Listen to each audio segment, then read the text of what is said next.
Arthur Morgan's story begins before the game truly lets us meet him, because by the time Red Dead Redemption 2 opens, Arthur is already a man shaped by years of violence, loyalty, hunger, and quiet disappointment. He's not introduced as a wide-eyed hero waiting to become good. He's introduced as a hardened outlaw riding through a blizzard with a gang that is already wounded. The ferry job in Blackwater has failed. The gang has lost money, lost people, lost safety, and lost the illusion that Dutch always knows how to lead them out of trouble. Arthur is there in the snow, broad-shouldered and tired, trusting Dutch because trust is almost a reflex in him. He has followed Dutch for most of his life. He has been raised inside Dutch's dream so long that questioning it feels almost like questioning the ground beneath his feet. The first thing that makes Arthur interesting is that he is not soft, but he's not hollow either. He can threaten people, beat people, rob people, and kill people without pretending he is innocent. He has spent years doing ugly work for the Van Der Linde gang. Yet the game lets small pieces of kindness show through him almost immediately. He worries about John in the snow even while insulting him. He helps find food. He listens when people speak to him. He can be gruff with the weak, but he also notices weakness with a kind of embarrassed concern. That tension is the seed of his entire arc. Arthur is a brutal man with a conscience he has spent years trying to treat as an inconvenience. When Arthur rides with Javier to find John Marston near Colter, the relationship between the two men is already complicated. Arthur mocks John, calls him foolish, remembers that John once abandoned the gang for a year, and clearly resents how easily Dutch forgave him. But Arthur still goes. He still climbed through the freezing wind to bring him back. That is Arthur's emotional pattern in miniature. He complains, he insults, he acts like he does not care, and then he does the caring thing anyway. His love often arrives wearing the mask of annoyance, because tenderness is difficult for him to speak plainly. Dutch and Hosea are the two fathers standing behind Arthur's identity. Dutch gives him language, fire, and belief. Hosea gives him patience, humour, and a sense of limits. Arthur was taken in as a young boy after losing his parents, and the gang became not simply a crew, but a replacement world. He learned to read people, shoot, rob, survive, and think of himself as part of a cause. Dutch did not merely teach Arthur how to be an outlaw. Dutch taught Arthur that outlaw life could be moral, even noble, if it stood against greed, banks, corruption, and the cruelty of civilization. Hosea, meanwhile, seems to have given Arthur a quieter lesson. That charm can be useful, that violence is not always the smartest answer, and that every con needs an exit before pride turns it into a disaster. That is why Arthur's loyalty is not simple stupidity. He does not follow Dutch because he has no mind of his own. He follows Dutch because Dutch gave him a life when he had none.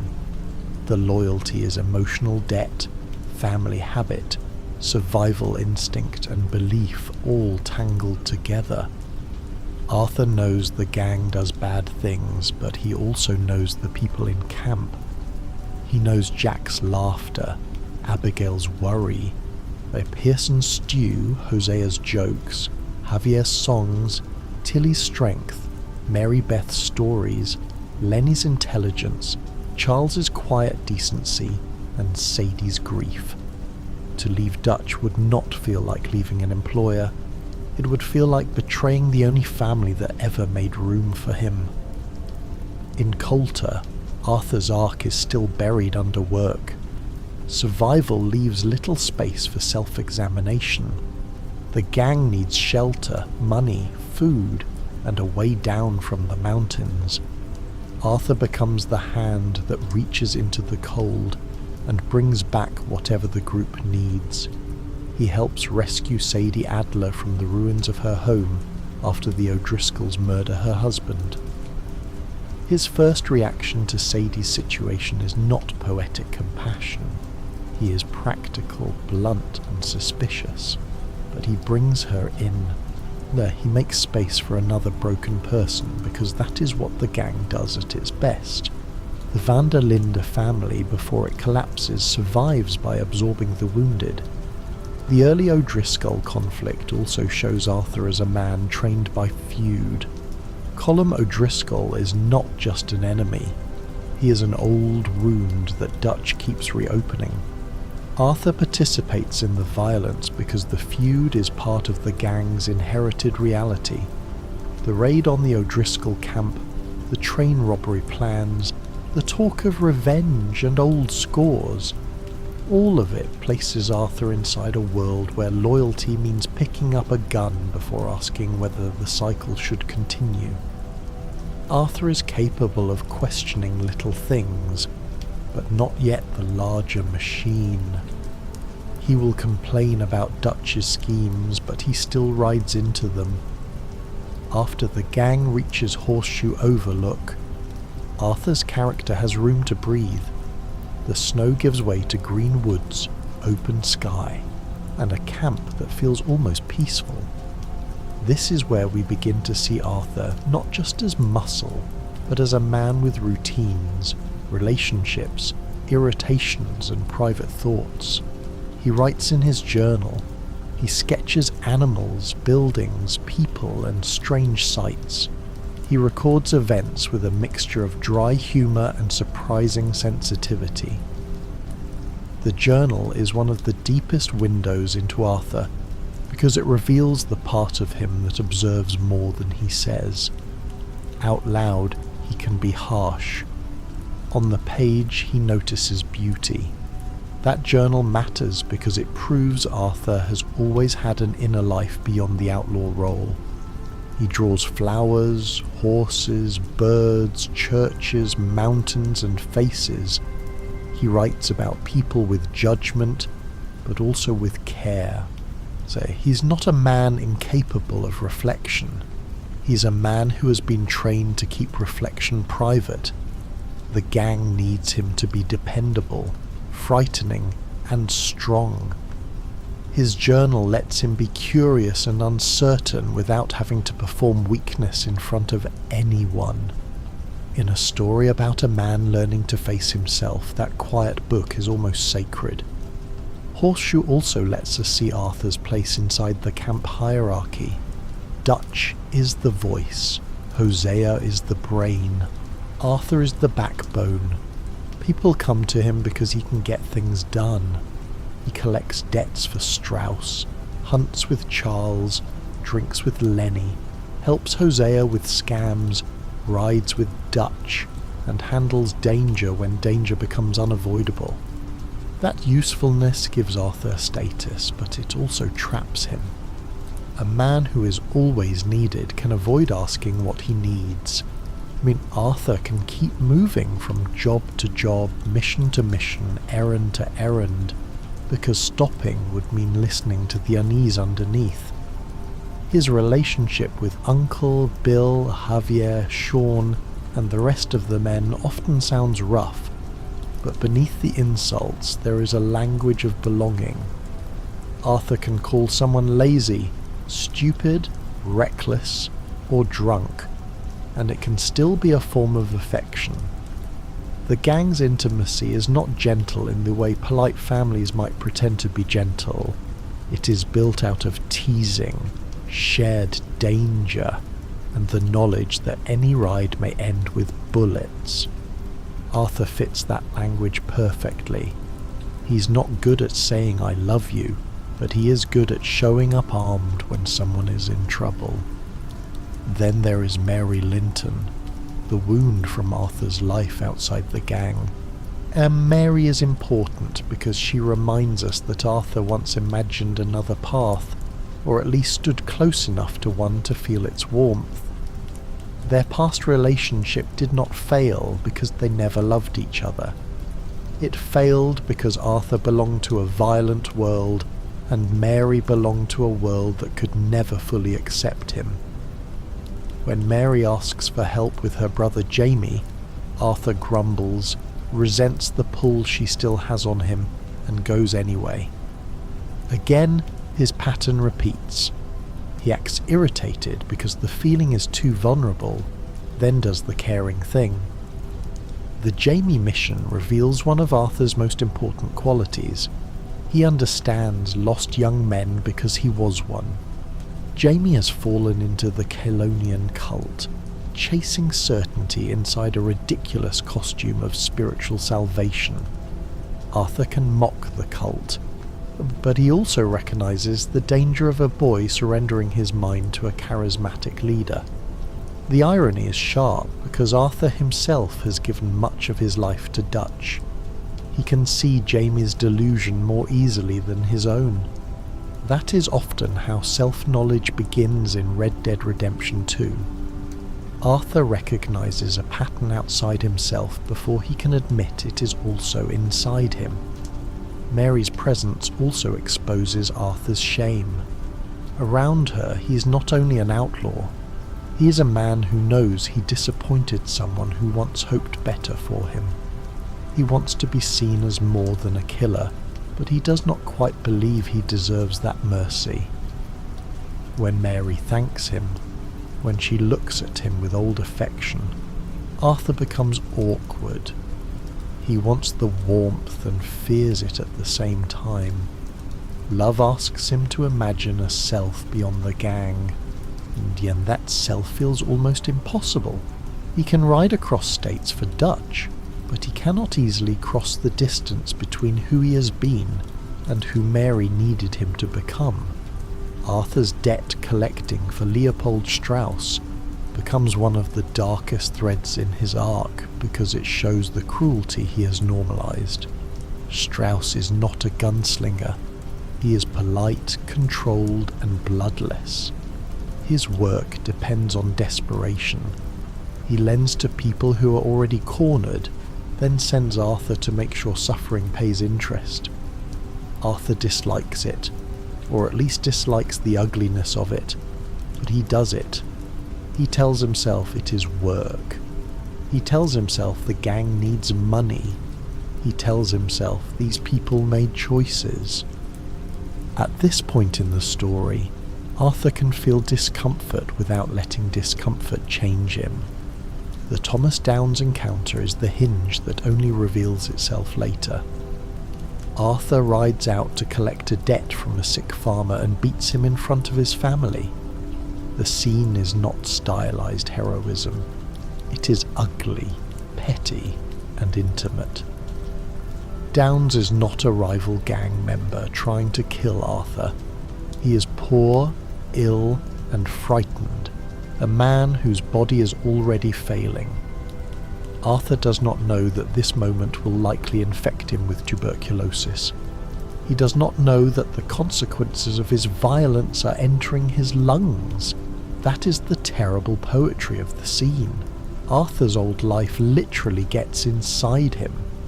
At first, the Downs collection may feel like another cruel errand in a cruel world.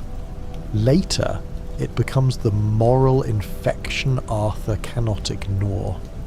The disease is not a random punishment from the sky in a simple religious sense, but it is more intimate than that. It comes from a moment when Arthur uses his strength against a weak man for money. The story does not pretend Arthur gets sick because he is the only guilty person. Many people in the Rang have done terrible things, but Arthur's illness is tied to a specific act that makes his later awakening impossible to separate from his own violence. This is one of the reasons Arthur's redemption feels earned. He is not redeemed because he was secretly pure.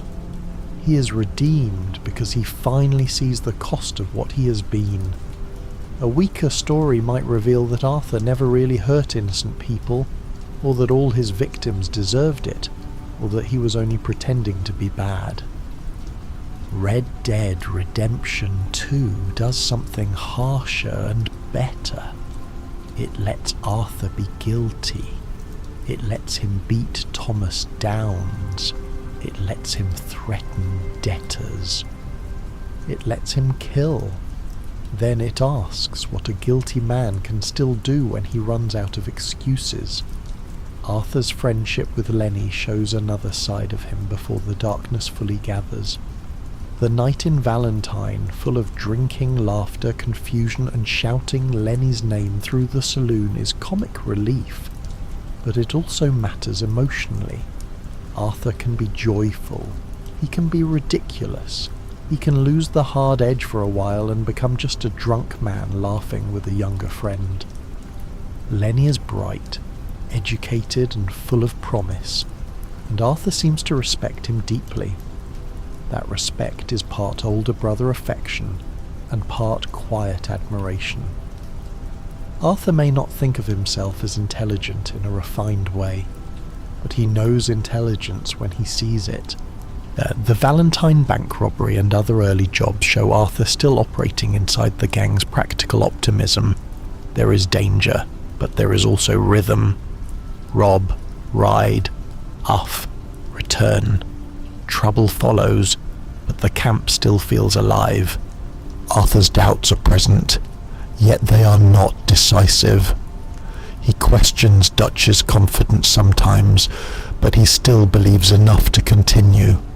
This is the middle place in his arc, where the old identity still works because the consequences have not fully closed in. He is uneasy, but not transformed. Sean's return gives the gang a burst of youth and noise, and Arthur's reaction again reveals affection hidden under irritation. Sean is reckless, loud, and impossible, but the celebration around his rescue shows what the gang is trying to preserve. Music, firelight, drinking, dancing. Yeah, the sense that hunted people can still create an evening of belonging. Arthur exists inside that warmth. He is not standing apart from it as a cynical outsider. He loves these people, and because he loves them, leaving the dream will later hurt more than simply escaping a bad job. The move to Clemens Point opens another stage of Arthur's arc, because the gang begins playing more dangerous games with people who do not understand them and forces they do not control. The Greys and Braithwaites represent old southern wealth rotting under manners, blood feuds, and family pride. Dutch sees opportunity, Hosea sees a con. Arthur rides through it with the usual skepticism, but he participates. The Rhodes chapter is important because it mirrors the gang's own problems in a different costume.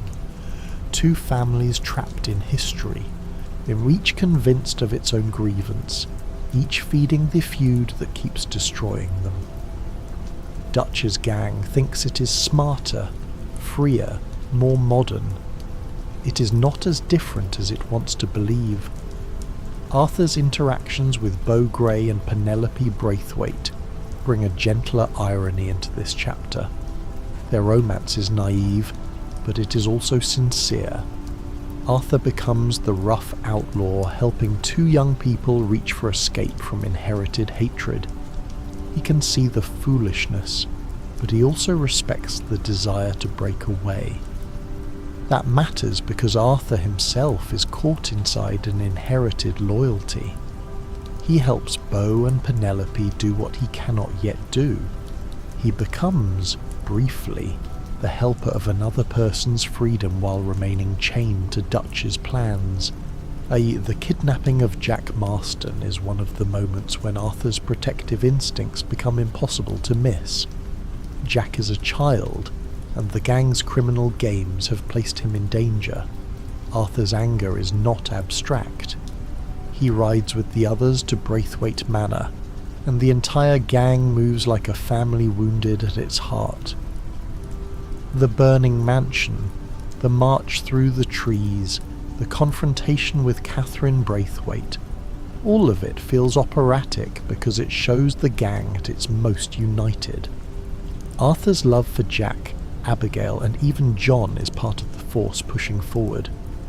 In that moment, the Van der Linde gang still has a moral centre. Harm the child, and everyone comes. Yet even that rescue carries warning signs. The gang's unity is real, but so is the chaos that caused the danger. Dutch's games with the families, the layered scams, the refusal to see when a con has become too unstable, all lead to Jack being taken. Arthur can feel the emotional rightness of saving Jack, while not yet fully confronting the deeper problem. The family is brave when cleaning up disasters it helped create. That pattern will repeat until there are too many disasters and not enough family left to clean them. Saint Denis changes Arthur's world by placing the gang in the future Dutch hates. The city is crowded, smoky, industrial, corrupt, and alive with systems larger than any outlaw camp. Trolleys, factories, police, rich men, political machines, immigrant labour, high society parties, and hidden poverty all press against the gang's old frontier mythology. Arthur is uncomfortable there. He's a man of open spaces forced into alleys, mansions and crowded streets. The city makes him feel outdated, and that feeling matters. Arthur's arc is not only moral, it is historical. He belongs to a way of life that is dying. Angelo Bronte becomes another test of Dutch's pride. Bronte is a criminal dressed in civilization's clothing, a man who uses manners, money, and connections to dominate others. Arthur sees through him quickly. He may be rough, but he has a strong nose for false refinement. Dutch, however, becomes entangled in Bronte's world of insult and performance. The failed trolley station robbery and Bronte's humiliation of Dutch push Dutch closer to the edge. Arthur watches, questions, and follows. He sees Dutch's anger growing, but he still has not fully separated his own judgment from Dutch's command. When Dutch drowns Bronte, Arthur is disturbed. The killing is personal, excessive, and intimate. It is not just business. Dutch feeds Bronte to an alligator after losing control of the situation, and Arthur's reaction is one of the clearest early signs that his faith is cracking. He has seen Dutch kill before, but this feels different. It feels like revenge wearing the mask of necessity. Arthur does not become a rebel in that instant, but the old excuses become harder to keep in place. Dutch's violence is beginning to look less like leadership and more like ego. The Saint Denis bank robbery is the disaster that breaks the gang's sense of possibility. Hosea dies, Lenny dies, John is captured. The plan collapses. The Pinkertons are waiting. The city swallows the gang's ambition and spits back grief. For Arthur, the loss of Hosea is enormous. Hosea was the moderating father, the one who could challenge Dutch without seeming like a traitor, the one who understood the old dream but also understood when to stop. With Hosea gone, Arthur loses not only a friend but one of the last emotional checks on Dutch's pride. Lenny's death hits differently. Hosea's death feels like the fall of the old guard. Lenny's death feels like the murder of the future. He was young, thoughtful, and capable of becoming something more than the life allowed him. Arthur has to run past his body in the chaos, barely able to process the loss. That inability to stop becomes part of the trauma. The gang's life is now moving too fast for proper grief.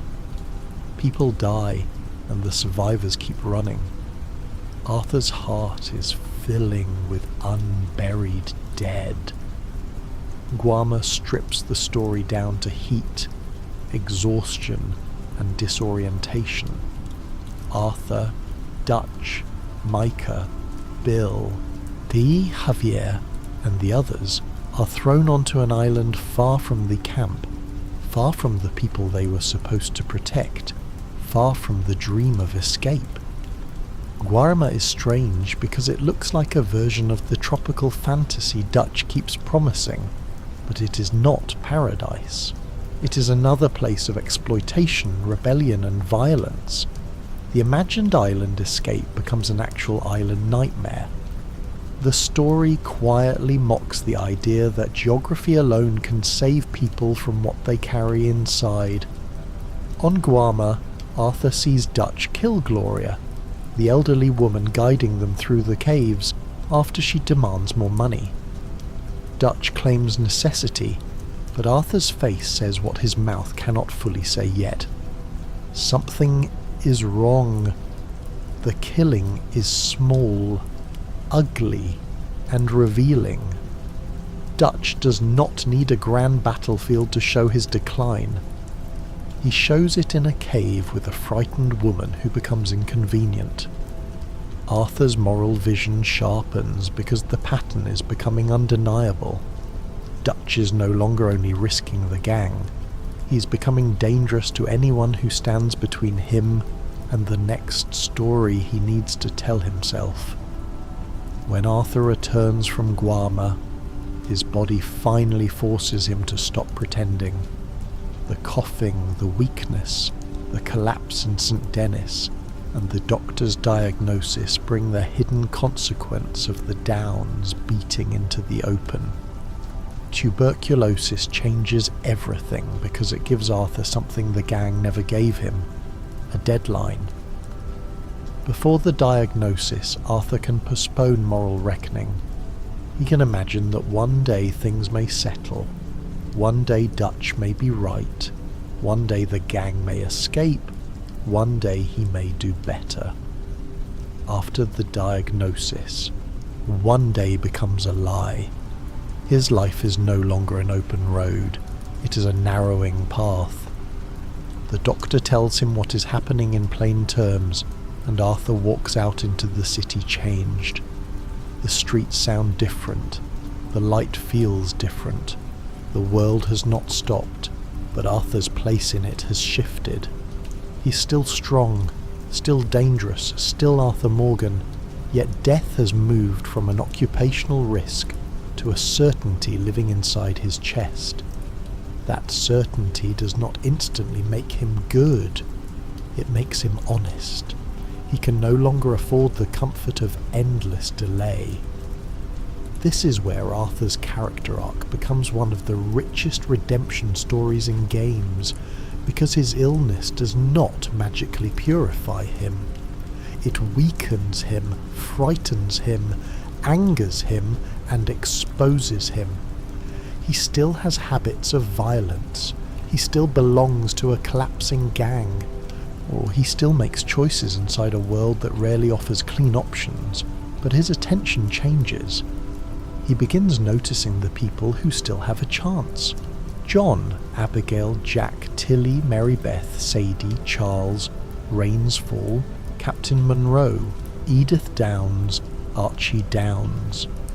His own future shrinks, and because it shrinks, other people's futures become more visible.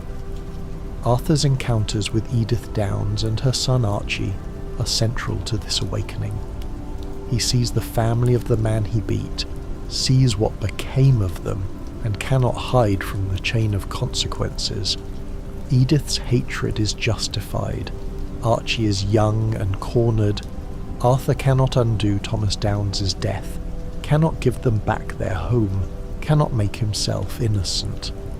What he can do is help them leave the spiral he helped create. That is Arthur's redemption in its most honest form. It is not erasure. It is repair attempted too late, with no guarantee of forgiveness. Strauss becomes the symbol of the old Arthur's moral compromise. For years Arthur collected debts because the gang needed money, and because he could treat Strauss's work as just another unpleasant chore. After the diagnosis, that excuse breaks. Arthur throws Strauss out of camp, not because Strauss is the only guilty man there, but because Strauss's work now represents a kind of cruelty Arthur can no longer stomach. The scene is not clean moral superiority. Arthur is also guilty. That is exactly why it matters. He is not saying he has never harmed the desperate. He is saying he refuses to keep doing it. This is the difference between innocence and redemption. Innocence would mean Arthur never needed to change. Redemption means he changes with blood still on his hands. He cannot become a saint by pretending the past was someone else's fault. He can only decide what kind of man he will be with the time left. That is why his final chapter has so much force. The story does not ask whether Arthur can balance the scales perfectly. It asks whether a dying man can stop adding weight to the wrong side.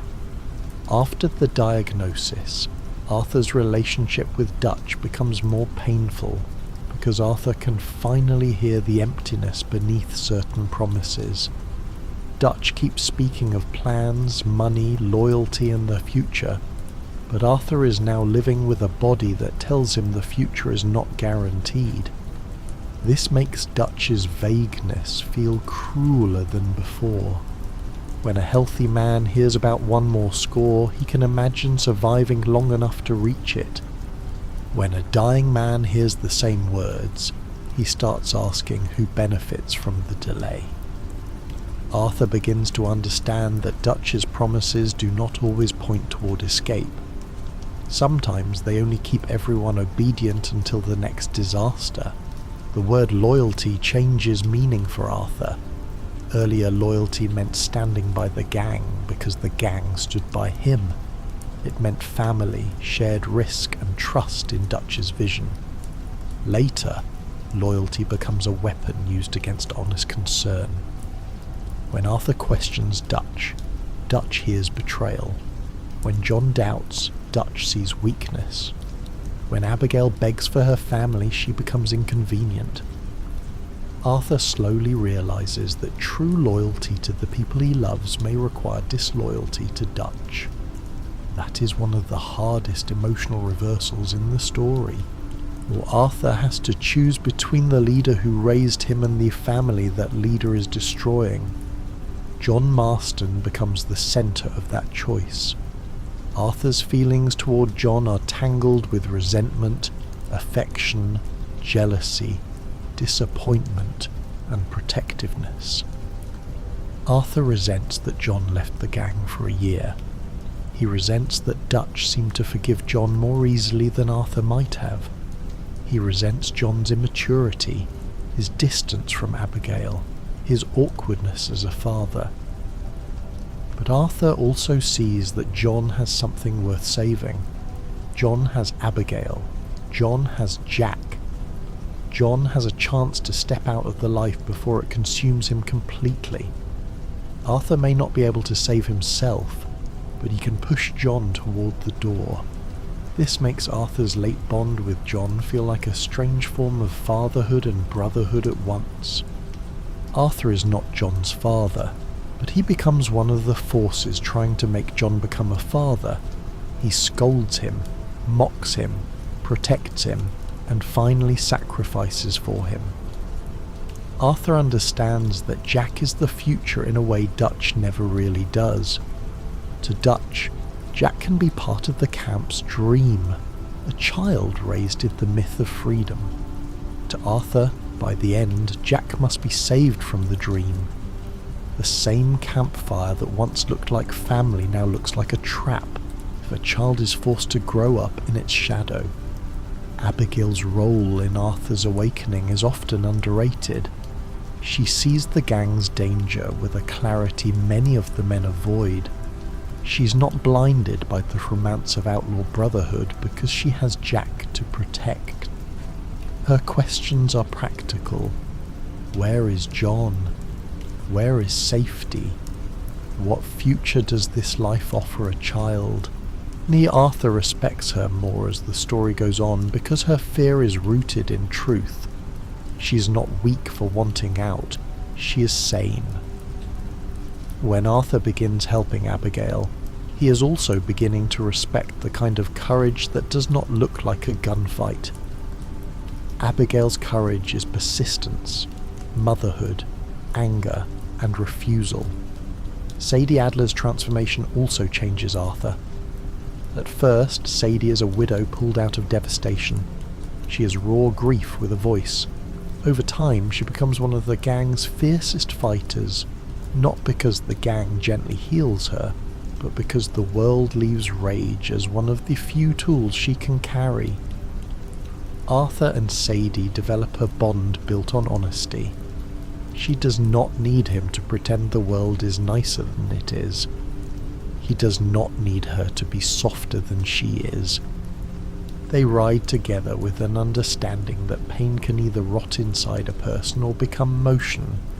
Sadie becomes one of Arthur's late allies because she can see Dutch's collapse without needing to preserve the old myth. Charles Smith is another mirror for Arthur, but a quieter one. Charles is violent when he must be, yet he has a steadier moral compass. He chooses carefully. He respects the land, animals, vulnerable people, and the dead. He's not innocent, but he is less intoxicated by performance than the others. Arthur's respect for Charles is deep because Charles represents a version of strength Arthur can admire without mistrust. Charles does not need speeches to be honourable. He does not need applause to be brave. Around Charles, Arthur seems more willing to speak plainly. Perhaps because Charles is not trying to dominate the meaning of every moment. The missions involving rains fall and eagle flies bring Arthur's moral development into sharper focus. The Wapiti storyline places him near people being crushed by government pressure, military deception, and corporate hunger. Dutch sees their struggle and begins using it for distraction.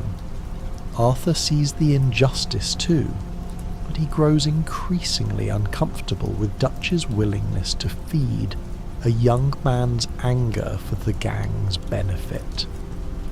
Rainsfall asks for restraint because he knows revenge can destroy what little remains. Eagle Flies want action because patience has begun to look like surrender. Arthur stands between those energies while already knowing what it means to be used by a charismatic leader. Arthur's ride with Rainsfall is one of the calmest and most spiritually important parts of his arc. Rainsfall speaks with grief that has not become vanity. He has lost family, land, safety, and dignity, yet he still tries to prevent more blood. Arthur, who has spent his life around men who turn injury into violence, meets a leader who carries pain without needing to make others worship it. That affects him. Rainsfall does not redeem Arthur, but he gives Arthur a living example of sorrow handled with grace. It is the opposite of Dutch's path. Dutch is wounded and expands his wound into everyone else's life. Rainsfall is wounded and still tries to protect others from the wound spreading. Captain Monroe matters because he shows Arthur that decency can exist, even inside institutions Arthur has learned to hate. Arthur has every reason to mistrust soldiers and government men. The army is helping crush the Wapiti. Yet Monroe is not simply a uniform. He is a man trying to do the right thing from within a corrupt machine. Arthur's willingness to help him shows growth in moral complexity. Earlier, Arthur often thinks in gang terms. Us and them, family and enemy, outlaw and law. Later, he becomes better at seeing individuals inside categories. A good man can wear a uniform. A bad man can sit beside your fire. This shift is central to Arthur's late arc. His world stops being divided by group loyalty and starts being divided by action. Dutch is family, but Dutch can be wrong. Micah is gang, but Micah is poison. Monroe is army, but Monroe can be honourable. Edith Downs hates Arthur, but she is right to hate him. Rain's Fall is not part of the gang, but Arthur owes him respect. John has disappointed Arthur, but John deserves help. Moral adulthood arrives when Arthur stops letting labels do his thinking for him. Micah Bell becomes the human shape of everything Arthur comes to reject. From the beginning, Micah is cruel, racist, violent, selfish, and delighted by chaos. Arthur dislikes him early, and that instinct never really changes. What changes is the danger Micah represents. At first, Micah seems like an unpleasant but useful gun. Later, he becomes Dutch's favourite echo, the man encouraging Dutch's worst impulses while flattering his pride. Arthur's hatred of Micah is partly moral and partly personal. Micah is not only evil, he is replacing Arthur in Dutch's ear. He is the new son, the loyal snake, the man who tells Dutch that doubt is betrayal. The rivalry between Arthur and Micah is powerful because it's not just good versus bad. It is two possible versions of outlaw survival. Micah survives by shedding all responsibility. Arthur survives for years by carrying too much responsibility for the wrong people. Micah sees attachment as weakness. Arthur is saved in the end by attachment. Micah wants money, dominance, and proximity to power. Arthur wants by the end for someone else to get away clean enough to breathe. Their final conflict is not merely a fistfight. It is a battle between selfish survival and sacrificial love. Dutch's growing preference for Micah wounds Arthur in a deep, almost childlike place. Arthur may be a grown man, but Dutch is still the father who found him. To be doubted by Dutch, replaced by Micah, and treated as a problem after years of loyalty is devastating. Arthur's anger often covers grief. He is not only furious that Dutch is making bad choices, he is hurt that Dutch cannot see him anymore. He gave Dutch his youth, his strength, his violence, his obedience, and much of his conscience. In return, near the end, Dutch gives him suspicion. This is where Arthur's illness and Dutch's mistrust intersect. A dying Arthur has less ability to perform the old role. He is weaker, he coughs, he questions more. He cannot simply be the strong right hand forever.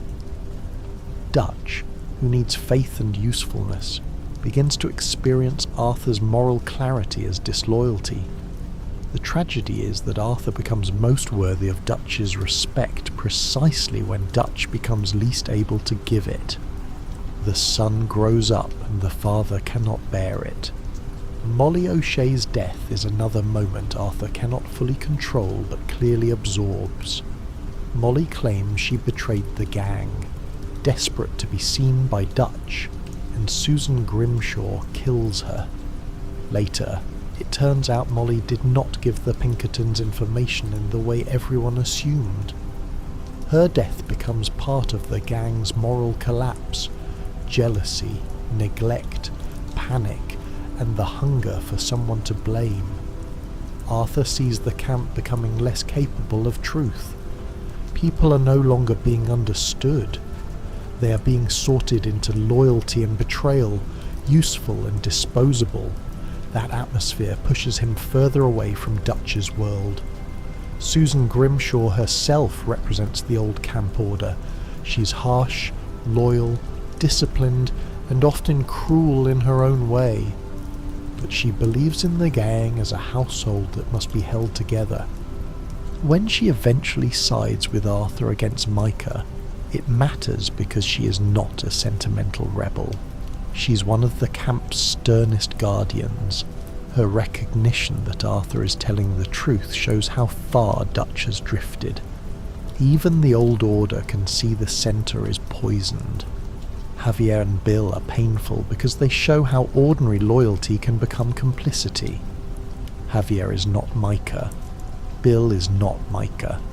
They have histories, fears, attachments, and reasons for clinging to Dutch.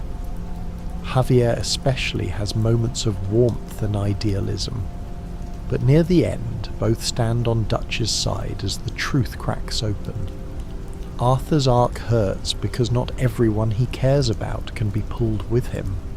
Some people remain loyal to the collapsing father because losing him would mean losing themselves. Dear Arthur has to accept that clarity does not automatically save a family. This is one of the loneliest parts of Arthur's redemption.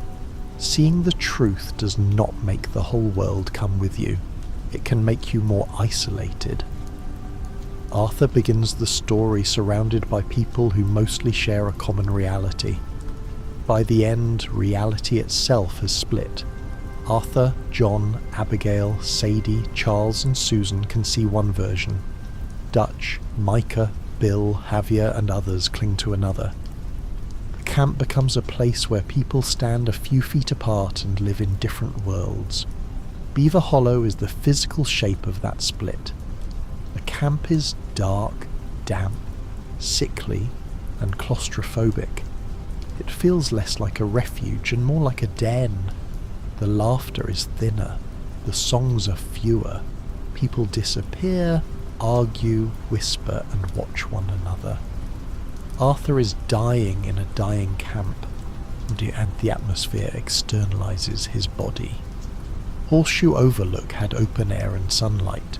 Clemens Point had water and warmth. Shady Bell had decay hidden inside grandeur. Beaver Hollow has no disguise left. It is the gang's soul after the lies have rotted. Arthur's body in Beaver Hollow becomes part of the story's emotional language. He moves slower. His face changes. His eyes sink. His cough interrupts conversations. He looks like a man being hollowed out by the consequences of the life he lived. Yet at the same time, his moral presence grows stronger.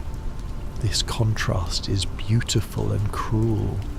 As Arthur's physical power declines, his spiritual strength rises.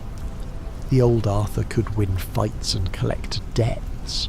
The new Arthur can tell the truth, protect the vulnerable, and choose sacrifice. The body weakens while the soul finally stands upright. The honor system, whatever path is taken, frames Arthur's arc around choice rather than destiny. A cruel Arthur and a compassionate Arthur both face death, but the meaning of that death changes. The most powerful version of his arc is the one where he chooses kindness more often as the end approaches. Not because kindness saves his life. It does not. Not because it erases the past. It cannot. But because it changes the direction of his final days. He stops moving deeper into harm and starts pushing what little strength he has toward mercy. Arthur's optional acts of help matter because they show redemption in ordinary gestures, not only grand sacrifice. He can help Charlotte Balfour learn to survive after her husband's death.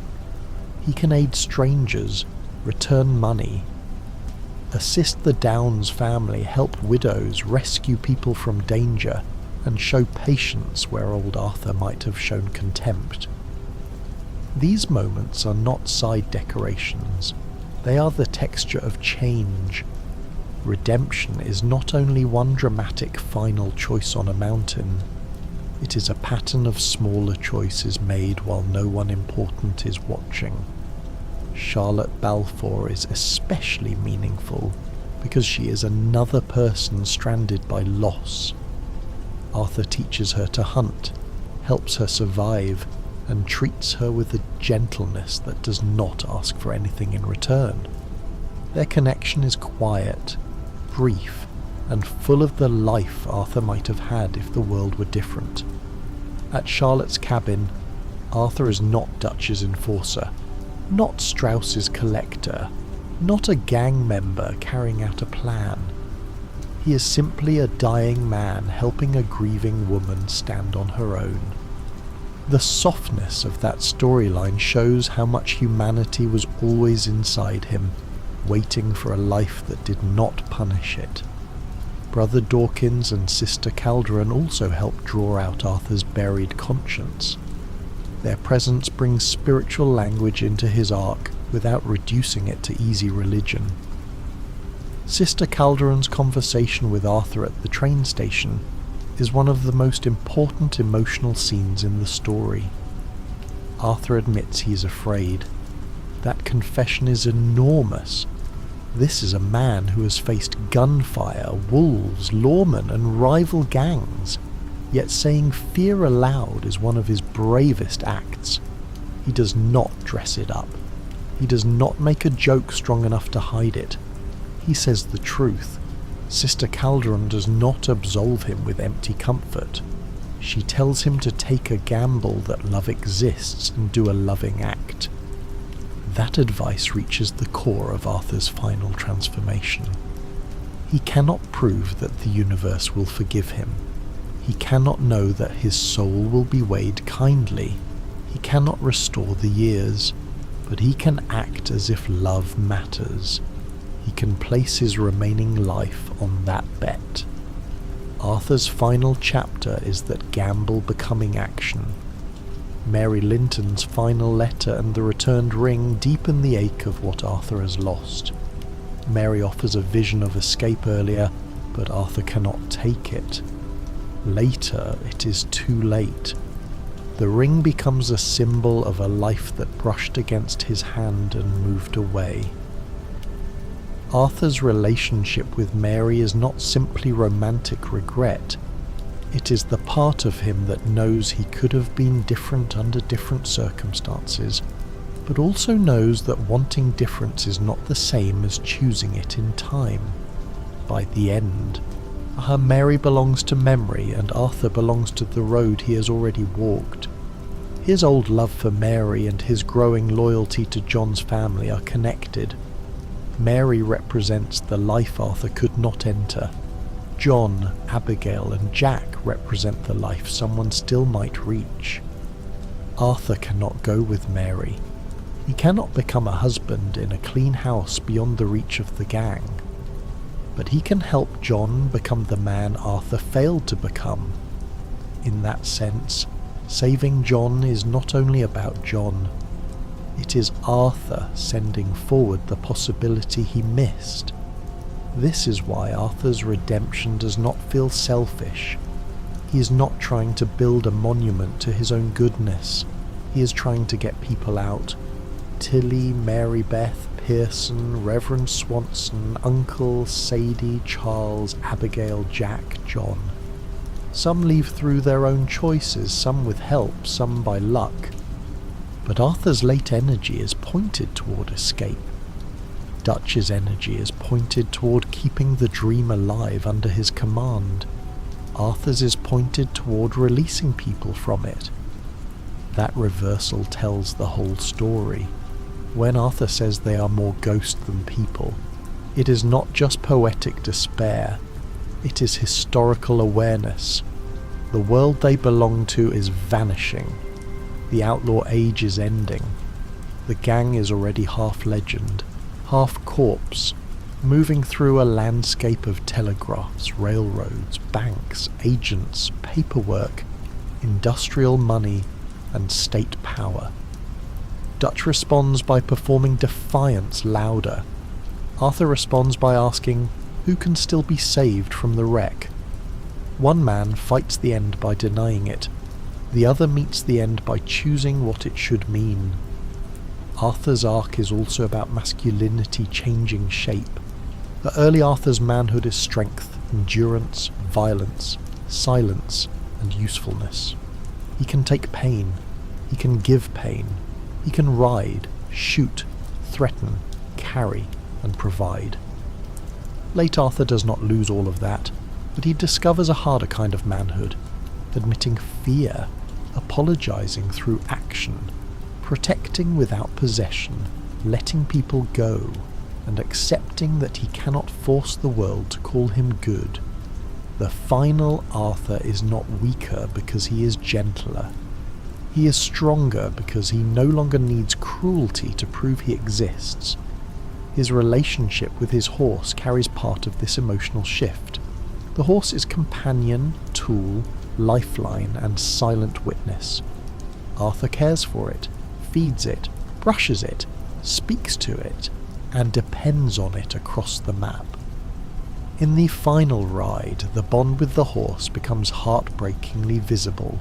When the horse falls, Arthur thanks it. That small line carries years of unspoken tenderness. He thanks an animal while men he served for decades failed to offer him the same grace. The moment works because Arthur's kindness has become simple and direct. No performance, no joke, just gratitude. The final ride back to camp is structured like a life passing before him. Memories echo, voices return, the music rises, the roads he has ridden become almost spiritual. Arthur is not merely going to confront Dutch and Micah. He is riding through the meaning of everything he has been. The people he helped, harmed, loved, and failed seem to gather around the edges of the journey. The ride feels slow, even when the horse is moving fast, because Arthur's life has narrowed to one last obligation. Get John and his family out and tell the truth before the lie buries everyone. The confrontation at camp is one of the most devastating scenes because Arthur finally speaks the truth in a place built on Dutch's words. He tells them Micah is the rat. He tells them what is happening. He stands there sick, exhausted and nearly alone, trying to force reality into a family that has been living on denial. The reaction around him shows the gang's final shape. Susan stands with him. John arrives wounded and betrayed. Micah snarls and deflects. Dutch freezes between the son who tells painful truth and the parasite who offers flattering lies. Bill and Javier hover on the wrong side of history, not because they are empty men, but because fear and habit still hold them there. Arthur does not win that argument in the simple sense. Dutch does not embrace him. The gang does not suddenly wake from the spell. But Arthur wins something deeper by refusing to lie. For most of his life he protected Dutch's image. In that moment he protects reality instead. He is no longer the man who makes Dutch's plans possible. He is the man standing in the ruins saying that a plan was poison. That is an enormous transformation for someone whose identity was built around loyalty. The choice to help John instead of going back for the money defines Arthur's arc at its clearest. Money has driven so much of the gang's decline. Dutch keeps saying they need more. Strauss's debts feed the camp. Scores become excuses. The Blackwater money hangs over the story like a lost treasure and a curse. By the end, Arthur can choose between chasing money and saving a person. The honourable path is not subtle. It is the final rejection of the lie that money will redeem the gang. Arthur chooses life over loot, future over fantasy, love over proof. As Arthur and John flee through the caves and cliffs, the story returns to the beginning in reverse. Earlier, Arthur went into the snow to bring John back because Dutch needed him. At the end, Arthur helps John leave because Dutch has become the danger. The same bond that once served the gang now breaks the gang's hold. Arthur sends John forward, pushing him toward Abigail and Jack, toward the possibility of a ranch, toward all the messy failures and hopes that will become John's own story. Arthur knows John is flawed. That is exactly why the sacrifice matters. Redemption is not spent only on the worthy in some perfect sense. It is spent on the living. When Arthur gives John his hat, he is passing more than clothing. The hat carries Arthur's identity, his silhouette, his place in the world. It has been with him through robberies, rides, storms, jokes, grief and blood. Giving it to John is a symbolic inheritance, but not a command to become Arthur. It is a blessing to survive him. The hat says, "Take what was good, leave what killed me, keep moving." It is one of the simplest and most powerful gestures in the story because Arthur, who has often struggled to speak tenderness, gives John a piece of himself instead. The fight with Micah on the mountain is not glamorous. Arthur is sick, battered, coughing, and almost spent. Micah is vicious, opportunistic, and physically stronger in that moment because he has not been eaten from the inside by disease. The fight feels unfair, which is exactly why it works. Arthur's final battle is not a clean duel between equal legends. It is a dying man using the last of his strength to hold back the human embodiment of everything that corrupted the gang. Every punch carries exhaustion. Every breath costs him. He is no longer fighting to win a life for himself. He is fighting to buy time. Dutch arriving at the end turns the scene into the final family wound. Arthur looks to Dutch not as a stranger, but as the father who should have known better. Micah accuses, Arthur pleads, and Dutch stands between the truth and the lie one last time. In the honourable ending, Arthur tells Dutch that he gave him all he had. That line contains a whole life. It is not only about money or work. Arthur gave Dutch loyalty, youth, violence, trust, love, and the best years of his body. He gave everything a son could give to a father who kept asking for more. At the end, there is nothing left to give except the truth. Dutch walking away is one of the cruelest answers he could offer. He does not save Arthur. He does not kill Micah there. He does not admit not kill Micah there. He does not admit enough. He simply leaves. For Arthur, that silence may be the final confirmation that the Dutch he loved is gone, or perhaps was never as complete as Arthur needed him to be. For Dutch, the silence is cowardice, shame, confusion and self-preservation all mixed together. He cannot fully side with Micah after Arthur's words, but he cannot kneel beside Arthur and confess either. So he abandons the moment, as he has abandoned so many truths. Arthur's death facing the sunrise gives his arc its emotional release. The sun does not erase what he did. It does not make the world fair. It does not bring back Thomas Downs, Hosea, Lenny, Sean, Kieran, Molly, Susan, Eagle flies, or the others. But it gives Arthur a final image of peace after a life of motion. He dies alone, yet not empty. John has escaped. Abigail and Jack still have a chance. Some of the people Arthur helped will carry on. He could not save the gang, but he saved something from it. That is enough for the story to let him breathe out under the morning light. The low-honour version of Arthur's death changes the emotional meaning without erasing the structure of his tragedy.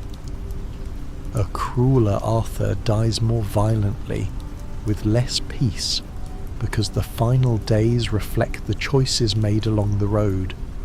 That flexibility matters, because Arthur is both a written character and a lived role. Yet the strongest emotional version is the one where he chooses mercy. Because the entire story seems built around the possibility that a man shaped by brutality can still turn toward grace before the end. The sunrise ending feels like the completion of a moral movement that began long before Arthur admitted it. The buck and wolf imagery gives that moral movement a visual language. The buck appears with high honour as a symbol of gentleness. watchfulness, and life moving quietly through the world. The wolf appears with low honour as a lonelier, more predatory sign. These images do not reduce Arthur to a simple animal symbol. They give shape to the direction of his soul. Is he becoming more peaceful, more aware, more connected to life beyond himself? Or is he becoming more isolated and hungry? The visions are less about judgment from above and more about the path Arthur has been walking inside himself. Arthur's arc continues after his death because the epilogue is haunted by him. John does not simply inherit a hat, he inherits a debt. He survives because Arthur chose him, and survival asks something of him. The slow labour of building Beecher's hope, learning to ranch, trying to be a husband and father, and stepping into ordinary life is partly John's own growth, but Arthur's shadow stands behind it. Every fence post and board carries the question of whether Arthur's sacrifice can become a real home. The answer is complicated because Red Dead Redemption reminds us that history will still come for John. But for a while, the sacrifice holds. Arthur's journal passing to John is one of the most beautiful continuations of his inner life. John reads the pages, adds his own rougher drawings and notes, and carries Arthur's memory forward in a private way. The journal was where Arthur could be most honest with himself. For John to hold it is to receive not only records of events, but the evidence of Arthur's soul. It tells John that Arthur was more thoughtful, more observant, and more wounded than his rough voice always revealed. It also lets Arthur's perspective survive beyond his body, which matters in a story so full of men disappearing into legend. At Beecher's Hope, Arthur's sacrifice becomes domestic. That sounds small, but it is profound. The reward for all the violence and tragedy is not a throne, not a fortune, not revenge as a final answer. It is a house, a family table, a barn, a marriage, a child with a future, and work that does not require robbing anyone. The ordinariness is the point, and Arthur gives John the chance to become boring in the best possible way. After a life of gunsmoke and speeches, boring becomes holy. Yet the epilogue also shows the limits of redemption by sacrifice. Arthur can save John from one death, one mountain, one collapsing gang, but he cannot save John from every consequence of the life they lived. John still goes after Micah. John still steps into violence. John still exposes himself. The government still finds him later. This does not make Arthur's sacrifice meaningless. It makes it human. Good acts do not control the entire future. They only open doors. Whether the living walk through them cleanly is another question. When John finds Micah years later and Dutch appears again, Arthur's absence is almost a character in the scene.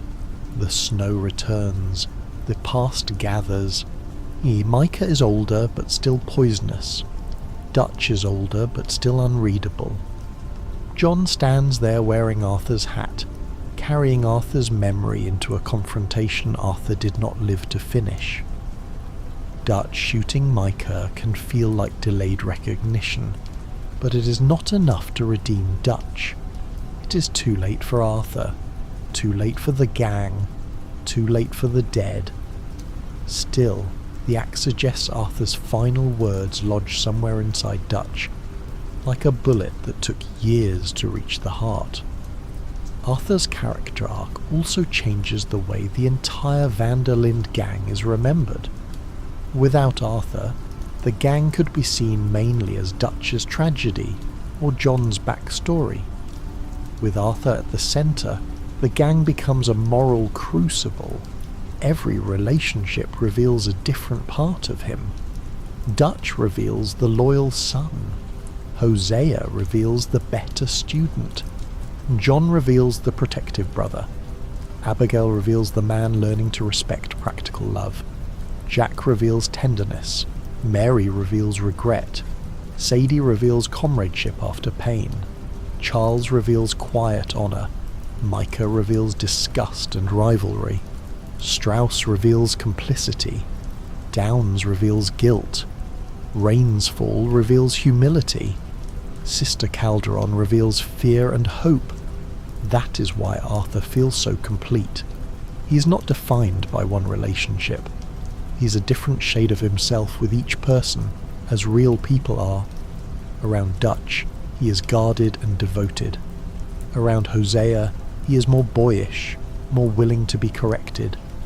Around John, he is sharp-tongued and caring. Around Jack, he softens almost despite himself. Around Mary, he becomes ashamed and tender. Around Sadie, he becomes honest and practical. Around Charles, he becomes respectful. Around Micah, he becomes openly hostile because Micah draws out Arthur's moral instinct before Arthur fully understands it. His humour is a major part of why his arc works. Arthur is often funny in a dry, weary, cutting way. He can reduce danger to a muttered complaint, answer absurdity with sarcasm, and puncture romantic speeches with plain observation. The humour keeps him from becoming a solemn symbol too early. It also shows intelligence. Arthur may call himself a dumb man, and others may treat him as the gang's heavy hand, but his humour reveals quick perception. He sees through people.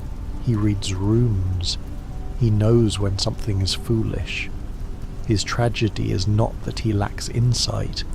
It is that he spends too long refusing to apply it where it hurts most. Arthur's low opinion of himself is another key part of his psychology, and he often speaks as if he is stupid, ugly, doomed, or beyond saving. Some of that is defensive. If he insults himself first, others have less power to wound him. Some of it is learned. A boy raised into violence may not develop a gentle sense of his own worth. Some of it is guilt. Arthur knows what he has done. But the story keeps showing that his self-judgment is incomplete. He is not innocent, but he is not worthless. His arc is partly the painful discovery that being guilty does not free him from the responsibility to do good. That idea is easy to miss, but it is central. Sometimes people use guilt as an excuse to keep falling. If I am already bad, why try? If I am already damned, why change? Arthur flirts with that despair, especially after the diagnosis, but he does not stay there. He gradually accepts a harder truth. Being bad in the past does not make goodness pointless in the present. The fact that he cannot become innocent makes his final choices more meaningful, not less. He does not act because goodness will make him clean. He acts because people still need help. Arthur's art reveals the same hidden tenderness as his humour and his journal. His sketches are careful. He notices the curve of an animal, the shape of a building, the face of a stranger, the outline of a plant. A man completely dead inside would not draw the world with such attention. Drawing is a form of love, even when the artist does not call it that. Arthur's sketches suggest that beneath the outlaw training there is a person who wants to look closely rather than simply take. That capacity for attention becomes part of his redemption. He learns to see people more clearly before he dies. His treatment of animals, especially horses, also shows the gap between his violence and his tenderness. Arthur can be ruthless with men in a fight, yet patient with a horse, careful with a hunt, and admiring of the natural world. He is comfortable in wilderness because it does not demand that he perform civilization's lies. The open world around him gives his soul space that camp politics often deny. Riding through mountains, plains, forests and swamps, Arthur becomes a man in relation to something larger than Dutch's voice. Nature is not morally simple, but it is honest. It does not flatter him, betray him, or ask for faith. This is why the landscape matters so much to Arthur's arc. The movement from snowy mountains to green overlooks, from southern plantations to Saint Denis streets, from tropical Guarma to the rot of Beaver Hollow, is not just scenery, it is emotional geography. Each place shows a stage of the gang's illusion. Colter is survival, Horseshoe is false peace, Clemens Point is dangerous play, Shady Bell is decay dressed as shelter, Saint Denis is the future closing in, Guarma is the fantasy turned nightmare, Beaver Hollow is the truth with no perfume left. Arthur rides through all of it, becoming more honest as the world becomes harsher.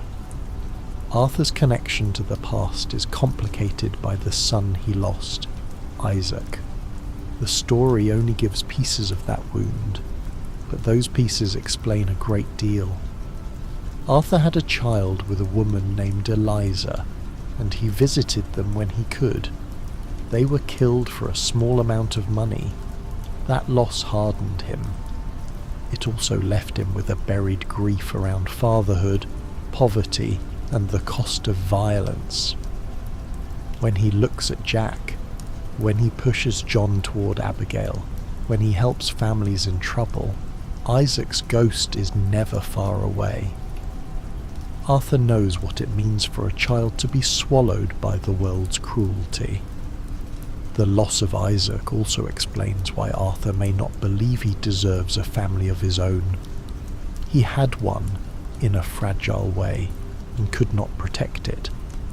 After that, the gang becomes the only family he lets himself serve, but it is a family built on danger. His grief turns into usefulness. He cannot save his own child, so he becomes the man who rides out for everyone else. By the end, saving Jack is not only about loyalty to John, it is Arthur refusing to let another boy's life be crushed by outlaw pride if he can help it. Arthur's relationship with fatherhood is therefore layered. Dutch is his father figure, Hosea is another. Arthur loses a son. Arthur becomes a kind of rough uncle to Jack. Arthur pushes John to become a better father. He dies like a son abandoned by Dutch while acting like a father to John's future. The story folds these roles together until Arthur becomes both the wounded child and the protective adult. His redemption is partly the moment he stops waiting for Dutch to be the father he needs, and becomes the protector someone else needs instead. Mary's father, Mr. Gillis, adds another sharp edge to Arthur's shame. He sees Arthur as unsuitable, criminal, and beneath Mary. The painful thing is that Arthur partly agrees. He despises the old man's cruelty and hypocrisy, but he cannot fully dismiss the judgment. Arthur's class position, a criminal life, and self-loathing all meet in that relationship. He knows polite society often uses morality to hide greed and cowardice, yet he also knows his own hands are bloody. He stands between two worlds that both condemn him in different ways. This tension makes Arthur more than a simple outlaw romantic. He is not merely a free man crushed by civilization. He is also a man who has helped create suffering. The law is corrupt, but Arthur is not innocent. Rich men are cruel, but Arthur has been cruel to the poor. Dutch's critique of society has truth, but that truth does not absolve the gang. Arthur's greatness as a character comes from holding all of this at once. He can be right about the world and wrong in his life. He can be a victim of history and an agent of harm. He can be loved and guilty, The tuberculosis diagnosis forces him to stop using the gang's grand politics to avoid personal responsibility. Dutch can talk about systems, banks, civilization, and freedom forever. Arthur begins asking smaller, sharper questions. Did I help that person? Did I hurt that family? Can John get out? Can Abigail and Jack survive? Can I still do one decent thing? The scale shrinks from revolution to responsibility. That shrinking is not a loss of depth, it is the beginning of truth. The closer Arthur gets to death, the less patience he has for speeches that turn living people into scenery. The more Arthur changes, the more he notices Dutch's language as a trap. In the early chapters, Dutch's speeches can still feel warm because they are connected to visible care. He speaks, and people eat. He speaks, and the camp survives the snow. As he speaks, and the frightened feel steadier. But later, the words detach from reality. Faith becomes a demand without evidence. Loyalty becomes silence. Doubt becomes treason. Arthur begins to hear the difference between hope and performance. Hope gives people strength to act. Performance asks people to applaud while the floor burns. Arthur's tragedy is that he understands Dutch too late, but not too late to matter.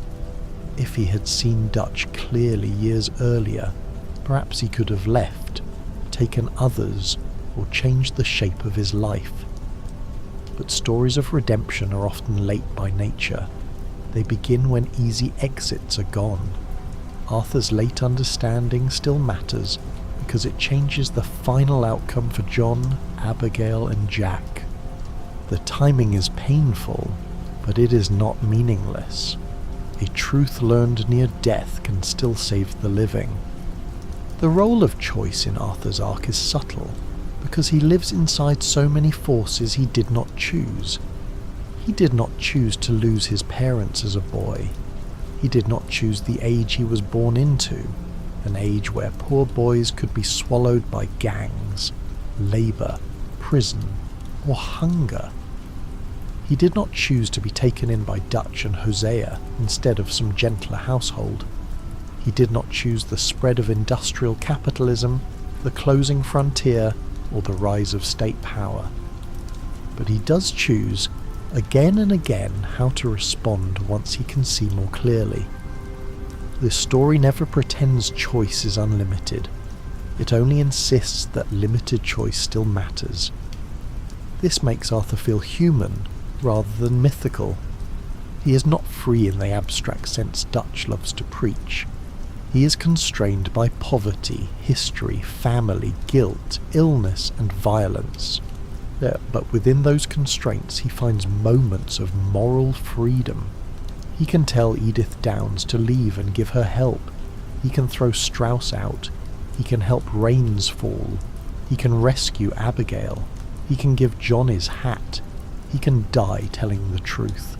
None of these choices abolish the world that made him. They are small flames in a storm. But the game treats them as precious because people live by such flames. Arthur's relationship with religion is interesting because he is not pious in any simple way. He jokes, doubts, sins, and carries no clean doctrine. Yet as death approaches, spiritual questions rise around him, not because he suddenly becomes a different man, but because death strips away the noise. He wonders whether he is afraid, whether he has done any good, whether helping people now means anything after so much harm. Sister Calderon meets him there with compassion rather than judgment. She does not ask him to recite a perfect belief. She asks him to act from love. That is why the scene works even for someone who does not share her faith. It is about grace as motion. The word redemption in Arthur's story does not mean he becomes pure. It means he turns around. That is the older, harder sense of it, a change in direction, a refusal to keep walking deeper into the same darkness. Arthur's past is not washed away. His victims remain victims. The dead remain dead. The Downs family still suffered, but Arthur stops defending the path that led him there. He begins walking another way, even though that way is short. The shortness makes it more urgent. He cannot repair everything, so he repairs what he can reach. One of the most moving things about Arthur is that he does not become sentimental in a false way. He remains Arthur. He still mutters. He still insults. He still gets tired of fools. He still has a rough voice and a dry edge. His change does not erase his personality. It reveals the heart that was always under it. This is why the arc feels believable. People do not usually transform by becoming unrecognizable overnight. They transform when the better parts of them gain authority over the worse parts. Arthur dies sounding like himself, only more honest. His late conversations with John carry that same rough honesty. Arthur does not sit John down and deliver polished wisdom. He tells him to run, to not look back, to be loyal to what matters. He cuts through John's confusion with urgency because there is no time left for delicate phrasing. The love is in the command. Arthur has spent years mocking John for being foolish, absent, and weak. At the end, he trusts John with the future. That trust is both gift and burden. John must become worthy of a sacrifice he never asked Arthur to make. Arthur's relationship with Jack shows his tenderness in small ways before it becomes part of the final sacrifice. He takes Jack fishing. He speaks to him more gently than he speaks to most adults. He gives him attention without needing anything from him. Jack represents innocence, but not in a decorative way. He is a child absorbing the atmosphere of a dangerous family. Arthur knows enough to understand that children remember more than adults think. The fishing trip is peaceful on the surface, but even there the Pinkertons intrude, reminding everyone that violence can reach into the gentlest moments. That fishing trip also shows Arthur as a man capable of simple goodness long before he names it as redemption. He is patient with Jack. He listens. He helps. He jokes softly. The interruption by Milton and Ross makes the contrast brutal. Arthur can create a small pocket of safety for a child, but the gang's life will not allow that safety to last. The world comes riding up on horseback, dressed as law, carrying threats. The moment foreshadows the entire arc. Arthur can give Jack moments of care, but eventually he must help remove Jack from the life itself. Arthur and Abigail often share an unspoken understanding, because both see John's flaws and care about him anyway. Abigail's frustration with John is practical, not abstract. She needs him present.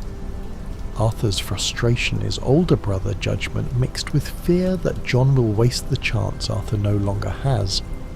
Together, they form a kind of pressure around John, pushing him toward responsibility. It is messy, sometimes harsh, and not always fair, but it comes from the recognition that fatherhood is not a feeling. It is a series of choices. Arthur's ability to change is tied to his ability to grieve properly at last. For much of the story, grief is interrupted. Davy dies. Jenny is gone. Mac is gone. Sean dies. Kieran dies. Hosea dies. Lenny dies. Molly dies. Eagle Flies dies. Susan dies. The gang keeps moving, and each death becomes another reason to rob, run or blame. Arthur's illness forces a different kind of grief because he cannot outrun it. He has to sit with the dead, including the parts of himself already gone. His redemption begins when grief stops being fuel for violence and becomes understanding. Sean's death in Rhodes is an early rupture because it happens so suddenly. One moment there is banter, the next, blood. Arthur has lived with danger for years, but sudden loss still shocks him. Sean's death strips away the playful confidence of the Rhodes con. It proves the gang is not controlling the situation. The world can answer their cleverness with a bullet from a balcony. Arthur absorbs this, but Dutch turns each loss into another step in the argument for continuing. This difference grows more important as the bodies pile up. Kieran's death is another moral wound. Kieran begins as an enemy, an O'Driscoll, someone the gang distrusts and abuses. Over time he becomes awkwardly attached to the camp, especially after saving Arthur's life. His murder and mutilation by the O'Driscolls show the cruelty of the feud in its purest form.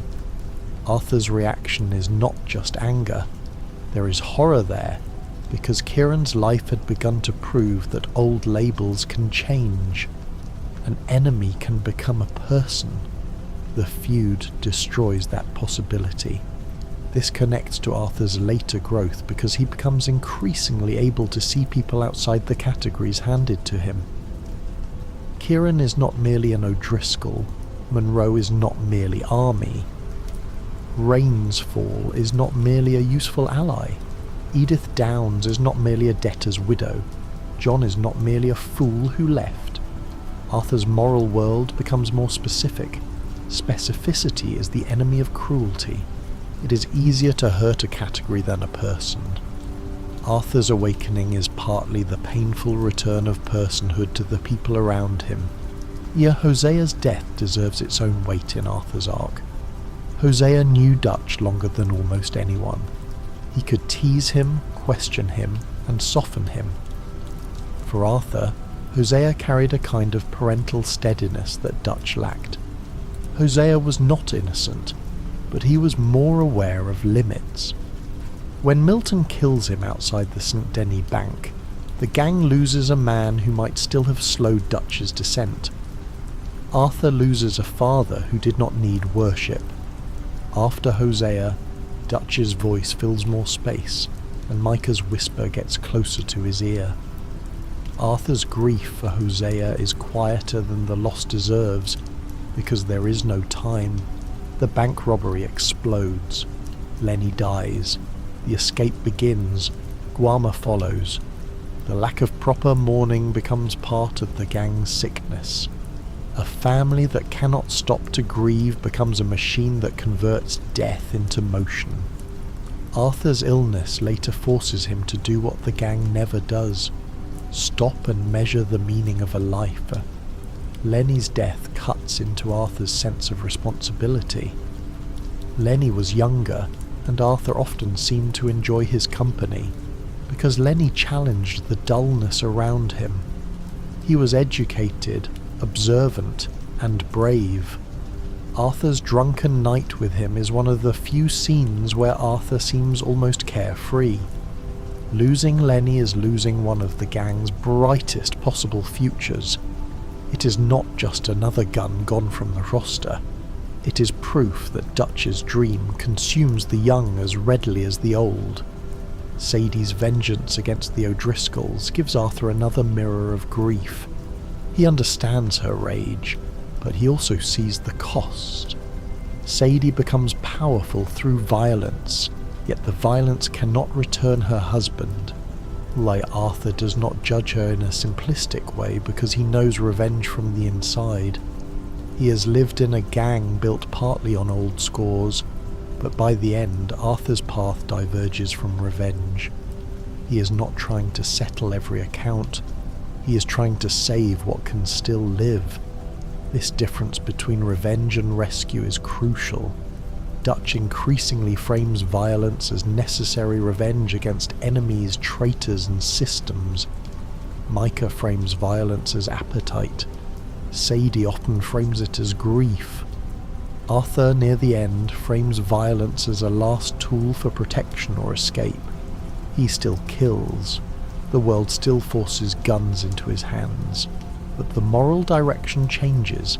Violence no longer feels like identity.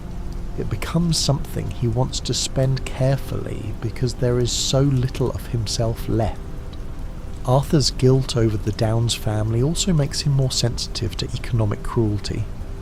Earlier, poverty can be background noise. Debtors, farmers, workers, widows, servants, people pushed around by richer men. Later, these lives become harder for him to ignore. He begins to understand that the gang's robberies and Strauss's loans do not only strike banks and rich fools, they ripple into ordinary people. Dutch can keep his language focused on big enemies, but Arthur has seen enough kitchens, sick beds, and frightened faces to know the truth is messier. The tragedy is that Arthur's moral clarity arrives, while Dutch's moral language becomes more abstract. Dutch speaks of liberty, civilization, betrayal, and destiny. Arthur speaks of getting people out, helping a widow, saving a boy, paying a debt, telling John to run. Abstraction lets Dutch avoid the faces. Specificity forces Arthur to see them. The story seems to trust Arthur more as his goals become smaller, because smaller goals are harder to hide behind. You either helped that person, or you did not. Arthur's conversations with Reverend Swanson add another quiet thread. Swanson begins as a broken man, addicted and often useless, someone Arthur saves from danger with exasperated care. Yet Swanson can leave and find some kind of better path, depending on how the story unfolds. His departure is a sign that escape is possible for some people before the final collapse. Arthur's attitude toward him is rough, but beneath it is again that pattern: irritation on the surface, care underneath. He may mock Swanson, but he still pulls him from the tracks. Tilly and Mary Beth represent another part of what Arthur wants to preserve. They are young women who have survived danger and exploitation, and the gang has given them shelter of a kind. Arthur treats them with a protective older brother warmth that rarely becomes sentimental. As the camp worsens, helping people like Tilly and Mary Beth get out becomes part of the moral evacuation Arthur is trying to accomplish. The gang once saved lost people by bringing them in. By the end, salvation means helping them leave. Pearson's later life as a shopkeeper, Mary Beth's life as a writer, Tilly's marriage, and Swanson's escape all show that the Van Der Linde gang was not the only possible identity for its members. Arthur does not live to see every outcome, but his late understanding points toward that truth. Dutch made the gang feel like the only family, the only refuge, the only world. But some people do survive outside it. That fact quietly defeats Dutch's mythology. The family mattered, but it was not a prison everyone had to die inside. Arthur's own inability to leave earlier is therefore not proof that leaving was impossible. It is proof that emotional captivity can feel like love. Dutch did love Arthur in some way, and Arthur loved Dutch. That love made the cage harder to see. Arthur's arc is not about discovering that the gang never meant anything. It is about discovering that something can mean a great deal and still need to end. This is one of the story's most adult truths. Not every cherished thing can be saved. Some must be released before they devour the people inside them. As Arthur's need for recognition from Dutch is one of the most painful parts of his psychology, because it does not vanish when Arthur becomes wiser. Understanding a parent's failure does not instantly cure the child inside the adult. Arthur can know Dutch is wrong, and still want Dutch to admit he was right. He can see the manipulation, and still ache for the old warmth. This is why the story lands so deeply. Growth does not mean Arthur stops loving the people who damaged him.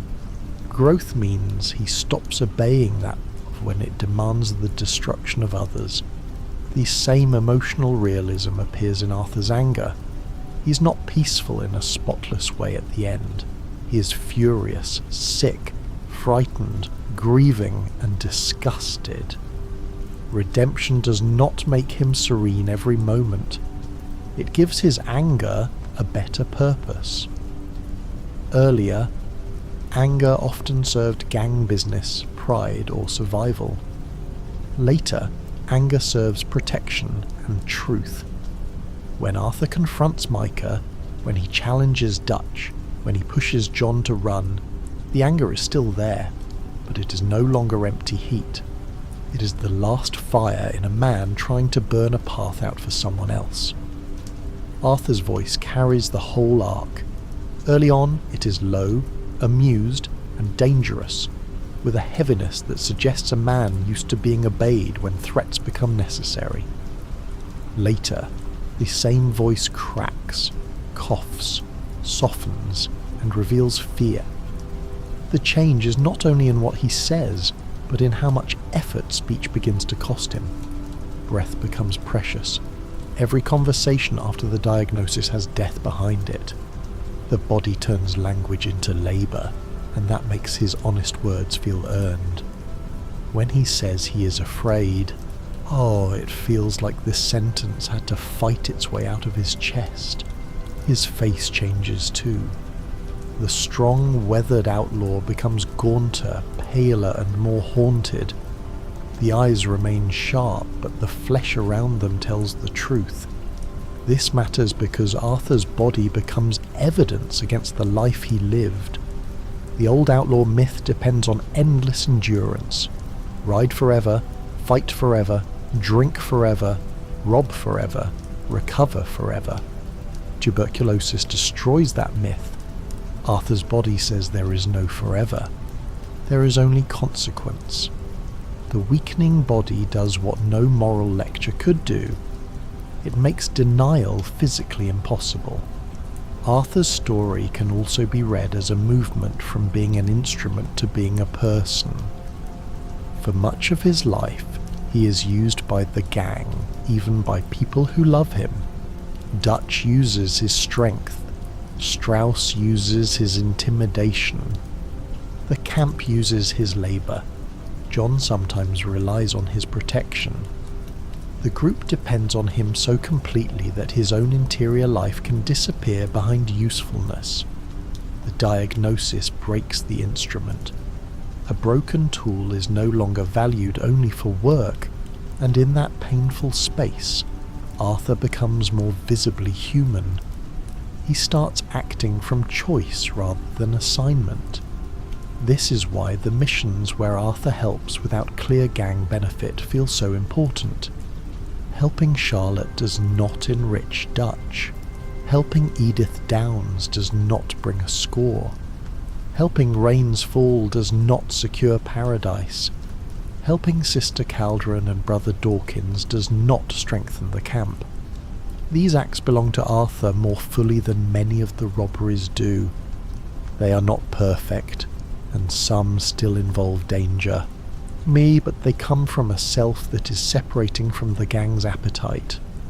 Arthur is no longer only the hand of Dutch Van Der Linde, he is Arthur Morgan, making his own final account.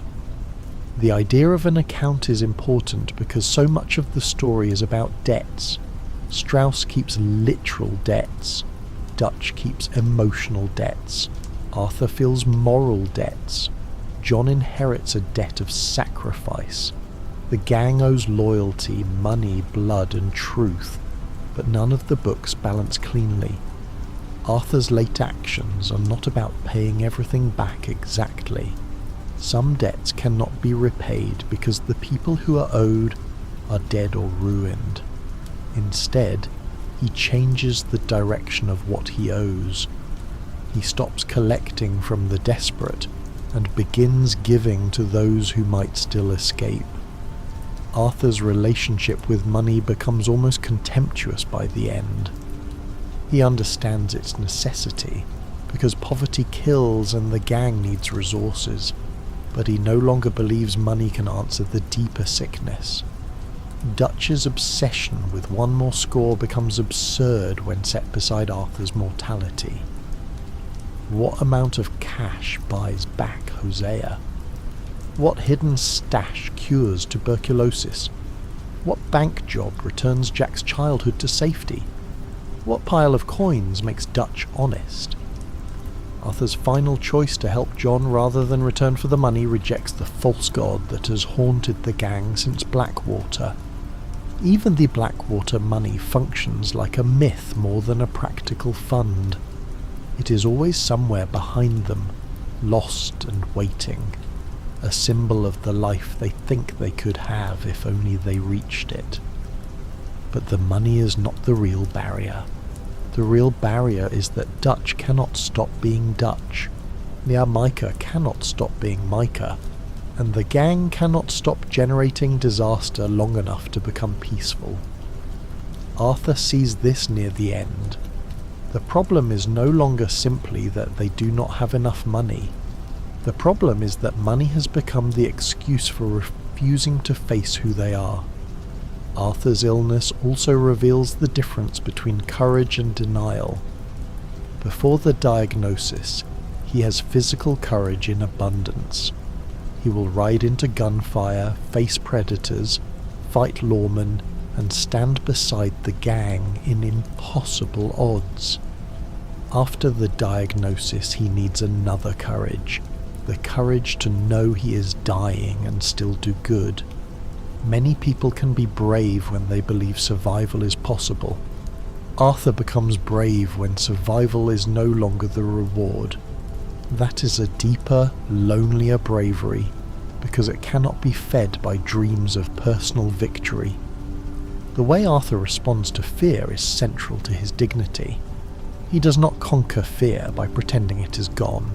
He admits it, then acts. That is more mature than the old outlaw posture. Dutch often treats fear as something to be buried under faith. Micah treats fear as weakness to exploit. Arthur learns to carry fear honestly. When he says he's afraid, the confession does not make him smaller. It makes him more complete. A man who can name fear and still choose love has reached a kind of strength Dutch never truly understands. Arthur's arc also has a class dimension. He is poor, rough, and marked by a world that rarely gives men like him clean options. He has every reason to distrust the rich and respectable, yet the story refuses to let class anger become automatic innocence. Arthur is shaped by injustice, but he also enacts injustice. He is exploited by Dutch's dream and also exploits others for the yang. This complexity keeps the character from becoming propaganda. He is not a symbol of pure oppressed virtue.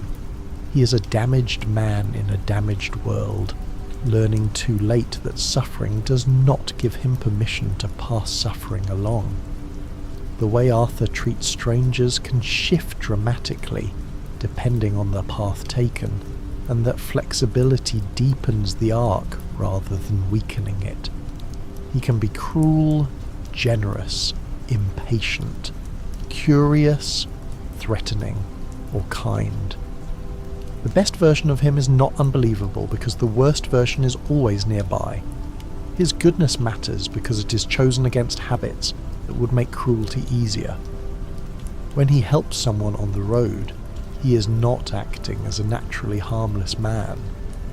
He is choosing not to be ruled by the hardness that life carved into him. This makes his kindness feel practical rather than decorative. Arthur does not float through the world offering empty sweetness. He fixes problems. He teaches, rides, carries, pays, protects, warns, and sometimes simply listens. His love language is action because action is what he trusts. Words have been corrupted by Dutch for too long. Arthur's final self is built less from speeches than from deeds. He does not need to explain goodness perfectly. He needs to do it before time runs out. The contrast with Dutch could not be clearer. Dutch speaks beautifully about love and freedom while increasingly failing to practice either. Arthur speaks awkwardly, often harshly, but his late actions become more loving and freeing. Dutch's words rise while his deeds sink. Arthur's words become simpler while his deeds rise. That crossing pattern is the heart of the story. The father becomes all performance. The son becomes all proof. Arthur's bond with Hosea continues to matter after Hosea's death, because Hosea represents the version of outlaw wisdom Arthur might have followed if the gang had taken another path. Hosea could deceive people, but he understood the need to walk away. He was old enough to know that pride kills. Arthur inherits some of that late wisdom, but only after Hosea is gone. It is as if Hosea's voice moves into Arthur's conscience, becoming louder in absence than it could be in life. When Arthur questions Dutch, some part of Hosea seems to be speaking through the doubt. The memory of Hosea also complicates Arthur's view of the gang. If Dutch were the only father, leaving might mean rejecting everything. But Hosea's influence lets Arthur understand that the gang contained better principles than Dutch's pride. Care, humour, restraint, cleverness, shared meals, and protection of the vulnerable were real. Arthur does not have to throw away every memory to condemn the collapse. He can love what was good and still recognise that it has been destroyed. That is a difficult emotional balance, and Arthur reaches it with remarkable grace. Grace is not a word Arthur would likely use for himself, but it fits the final movement of his life. Grace appears when he helps people who cannot repay him. Grace appears when he gives John the hat. Grace appears when he thanks his horse. Grace appears when he admits fear. Grace appears when he faces death without begging the world to call him innocent. He does not become angelic. He becomes truthful, and in a world built on lies, truth itself feels like grace. Arthur's grave, later found by John, gives quiet closure to the arc. With high honour, it sits in a beautiful place, overlooking the land, marked with the words, "Blessed are those who hunger and thirst for righteousness." That line matters because Arthur did not spend his whole life righteous. He hungered for it late, painfully, imperfectly. The grave does not pretend he was always good. It honours the direction of his final hunger. He wanted to make something right, even if he could not make everything right. The flowers or barrenness around the grave, depending on honour, speak the same visual language as the buck and wolf. The world remembers the shape of Arthur's choices, not in a childish reward and punishment way, but as atmosphere. A peaceful grave feels like the land accepting him. A harsher grave feels like a lonelier end. Either way, the grave is modest. Arthur Morgan, who carried so much of the story, ends as a marker on a hill. No grand monument, no statue, just a name, a view, and whatever meaning his final acts left behind. John's visit to the grave is not loud, which is right. Arthur's influence on John is deep, but not always easily spoken. John is not a poetic man in the way Arthur secretly was. He carries feeling awkwardly, but the act of visiting says enough. Arthur mattered. Arthur's sacrifice is remembered. The man who once mocked John, saved John, and gave John his hat becomes part of the foundation under John's later life.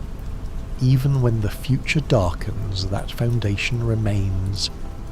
Arthur's arc also reshapes how the first Red Dead Redemption feels. John Marston's later struggle with his past is heavier, because Arthur already died trying to give him a different future. When John is forced back into violence, the tragedy reaches backward and wounds Arthur's sacrifice without destroying it. The government can still drag John into the old world, but it cannot erase the years John had with Abigail and Jack because Arthur bought them. A temporary peace is still peace. A few years of family are not nothing. This is one of the most bittersweet truths in the whole saga. Redemption does not guarantee permanent safety. Arthur saves John from the mountain, but not from history. John saves his family for a time, but not from grief. Jack inherits the consequences of both men. Yet each act of love still matters, because without it the darkness would arrive sooner and emptier.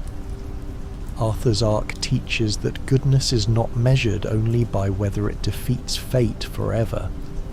Sometimes it is measured by how much life it protects before fate arrives.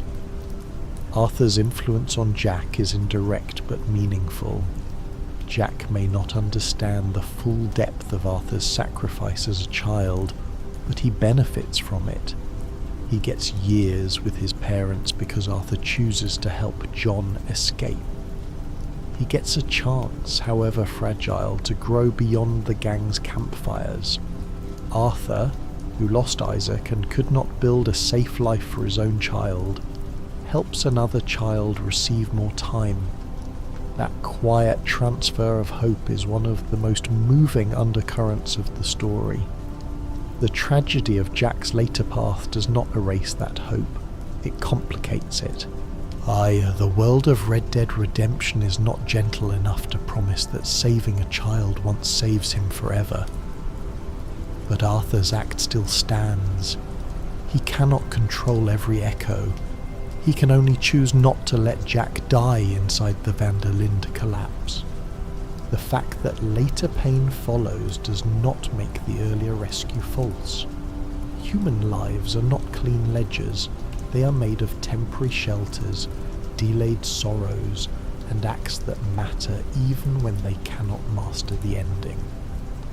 Arthur Morgan's character arc is powerful because it does not ask for cheap forgiveness.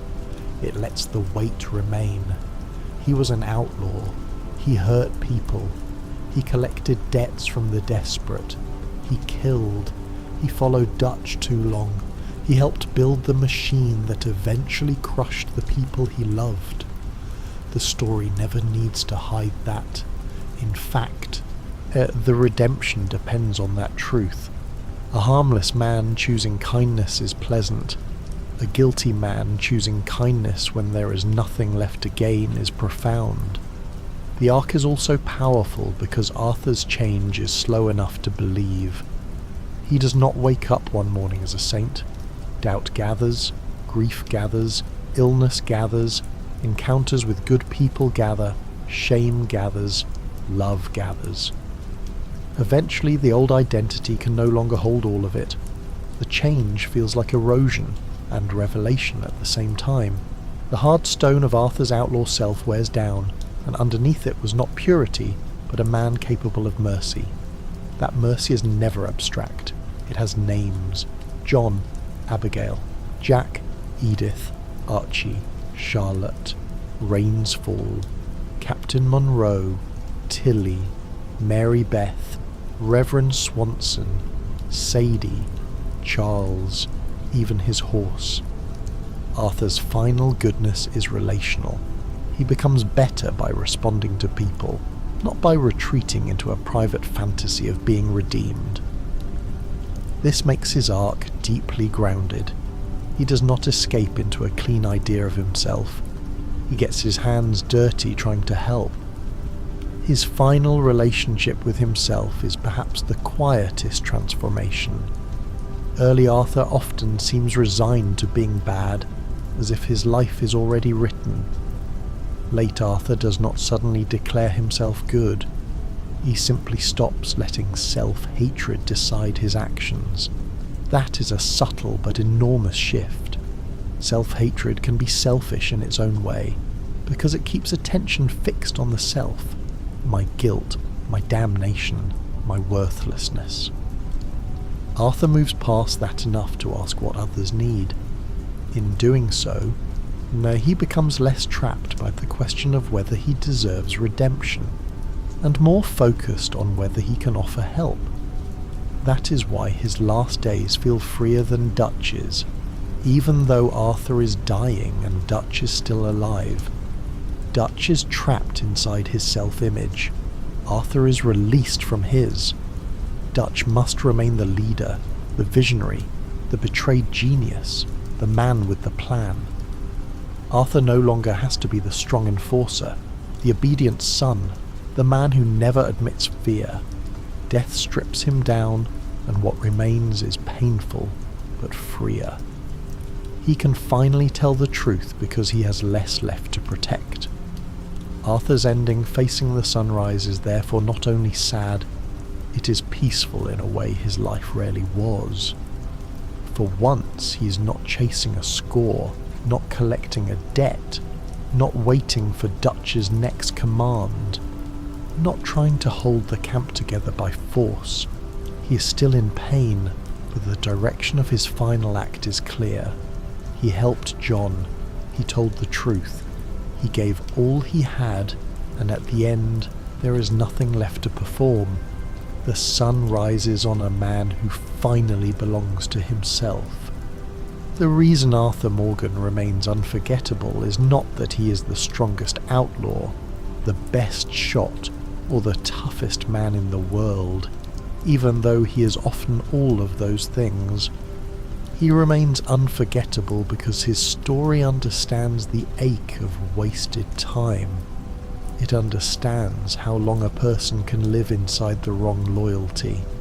It understands how love can bind someone to a doomed place, how guilt can harden into habit, and how death can make the smallest good act feel enormous. Arthur is not a fantasy of perfect redemption. He is a portrait of late redemption, awal, and late redemption hurts because it arrives with so much already lost. Still, late is not the same as never. That is the final grace of Arthur's arc. He cannot become the man Mary once hoped for. He cannot undo Thomas Downes. He cannot save Hosea or Lenny. He cannot restore the gang. He cannot make Dutch honest. He cannot live to see the full shape of John's future, but he can help, he can choose, he can turn, he can spend his last strength on love instead of pride. In a world as cruel as Red Dead Redemption, that is not a small thing, that is everything. Arthur Morgan begins as a man riding through snow in the service of another man's dream. He ends as a man facing the morning after giving his life for someone else's chance to wake up free. Between those two images is the whole arc. Loyalty becoming doubt, doubt becoming truth, or guilt becoming action, fear becoming courage, and violence giving way at last to mercy. The outlaw does not escape death. No one does.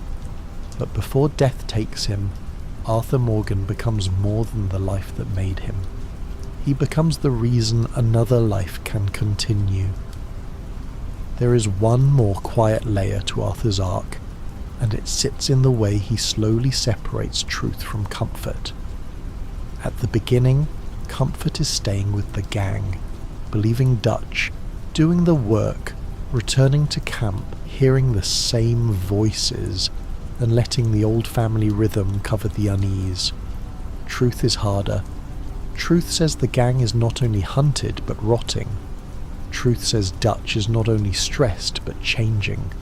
Truth says Arthur is not only unlucky but guilty. Truth says love does not excuse obedience forever.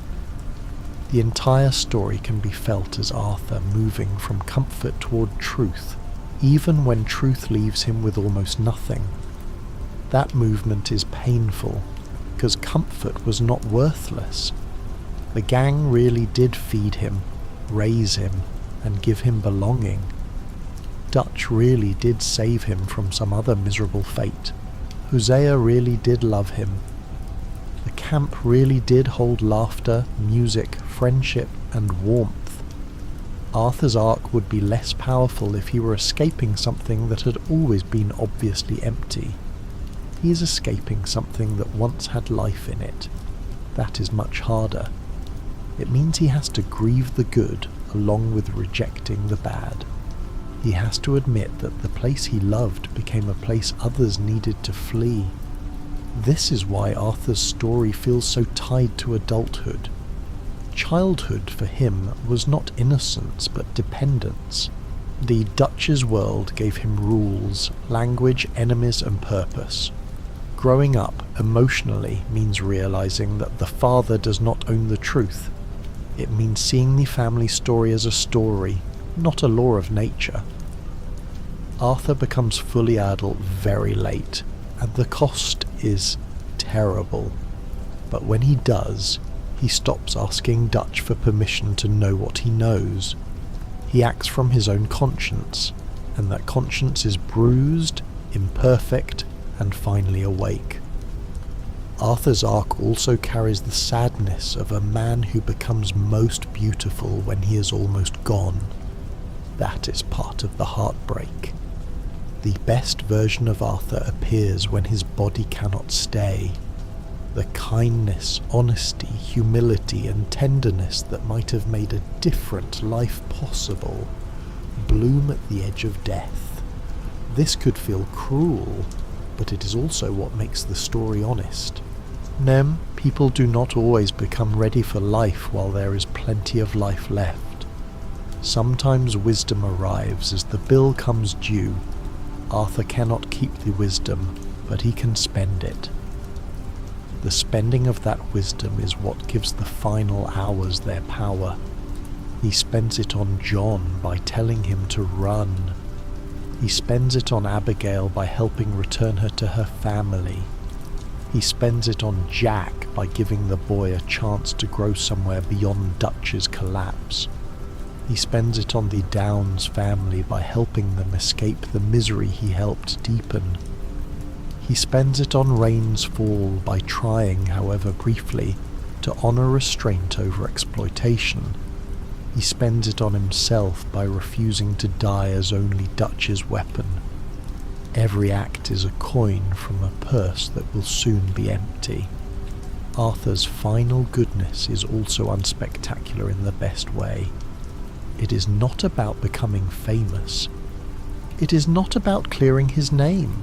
Most of the world will never know what he did. The law will not understand him. The newspapers will not tell the truth. Respectable society would still call him a criminal and move on. Dutch may never fully admit what Arthur meant. Even John, who remembers, cannot carry the whole complexity perfectly. Arthur's redemption happens largely outside public recognition. That makes it purer. He does not do good because history is watching. He does good because someone in front of him needs it. The lack of public recognition also fits the world of Red Dead Redemption. This is a world where official stories are often false. The government calls violence law. Rich men call greed progress. Dutch calls pride freedom. Newspapers turn lives into rumours. Against all that noise, as Arthur's truest record is private.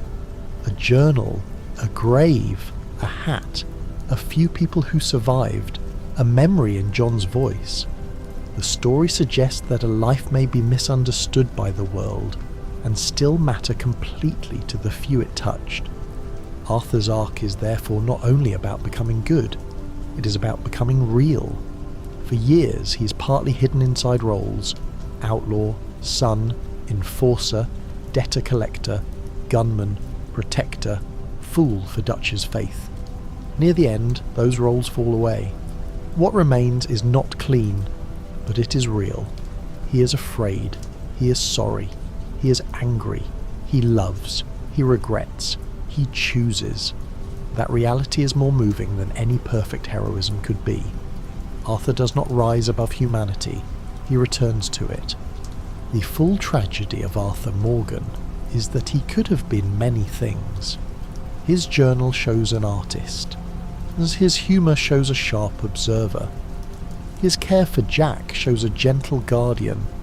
His work with horses and hunting shows a patient outdoorsman. His respect for Charles and Rains Fall shows a man capable of humility. His love for Mary shows someone who once wanted a different home. The outlaw life did not create every part of him. It narrowed him. The final chapter widens him again just long enough for us to see the man who had been buried under survival. That buried man is why the ending lingers. When Arthur dies, the loss is not only the loss of what he was, it is the loss of what he might have become if time had been kinder, if Dutch had been humbler, if Mary had been reachable, if Isaac had lived, if the gang had ended sooner, if illness had not come through one cruel debt collection. The story does not live in if. More, it lives in what remains. What remains is a dying outlaw who chooses at the end to stop serving the lie and serve the living. Seen this way, Arthur Morgan's character arc is not a straight climb from bad to good. It is a long uncovering. The good was there early, hidden under loyalty, shame, violence and habit. The bad was there too, real and damaging. The illness does not create his conscience. It removes his ability to ignore it. Dutch's collapse does not create Arthur's doubts. It makes the doubts impossible to silence. John's danger does not create Arthur's love. It gives that love its final task. And that may be the deepest reason Arthur's story works. Nothing important appears from nowhere. Every final choice has roots. The man who rescues John in the snow becomes the man who saves John from the gang. The man who helps Mary despite complaining becomes the man who helps others without reward. The man who draws animals in his journal becomes the man who thanks his horse. The man who once collected from Downs becomes the man who helps Edith and Archie leave. The man who once needed Dutch's approval becomes the man who tells Dutch the truth. The ending feels earned because the whole life was quietly preparing for it, even when Arthur did not know. So Arthur's arc can rest in one final image. Not the gun, not the robbery, not the wanted poster, not the myth of the outlaw, but a tired man on a mountain using the last of himself to push another man toward home. That is where all the law, psychology, guilt, love, and history gather. Arthur cannot make the world gentle. He cannot defeat time. He cannot save everyone. But he can choose the direction of his last breath. He points it away from Dutch's dream and toward John Marston's future. That is the redemption. Not perfection. Not escape. A final direction